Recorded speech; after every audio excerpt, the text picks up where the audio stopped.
everyone, and welcome to another episode of Crafty Beer Reviews. Today, I will be reviewing the latest release from Bell's. This is the third entry in the Planet series. This is Mercury. This was bottled on the 4th of December, putting this at a month old at time of recording. Yeah, this one actually took quite a while to get here in Ohio. I was thinking it wasn't coming out because this was originally supposed to be out in December. We just got it in the first week of January, so yeah, looking forward to trying this one.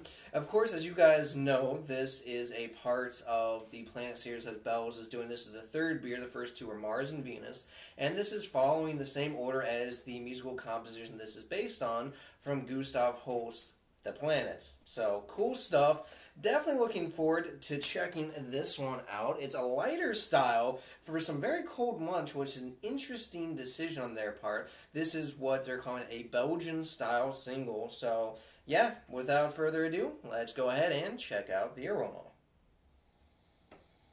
Oh man, I'm definitely getting a lot of that Belgian yeast up front, which I'm really glad. Yeah, I kind of get this spicy Belgian yeast character.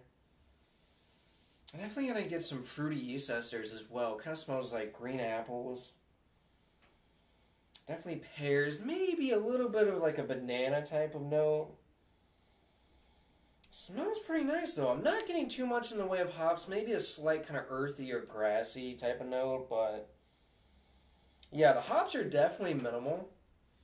Getting a little bit of like a bready, biscuity type of malt backbone. But this is really yeast driven, which I'm glad because, you know, I love Belgian styles, but I think a lot of American brewing companies just really kind of miss the mark. But this one actually smells pretty good. It smells a hell of a lot better than Venus. God, that beer was not good. But without further ado, let's go ahead and take our first sip.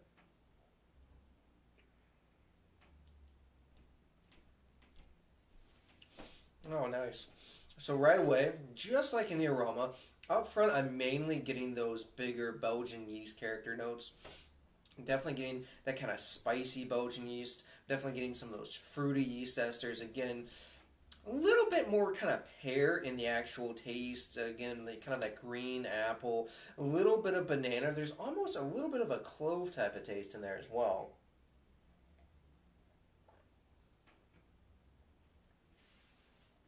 Definitely getting those earthy, kind of grassy hop notes.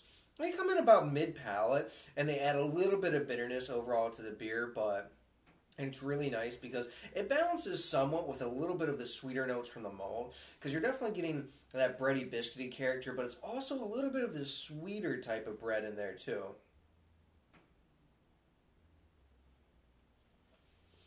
Yeah, this is really nice. Obviously, it's got a very light body. It's not quite full on light. It's kind of like medium lightish, but definitely on the lighter side. It's got a very crisp, clean type of taste.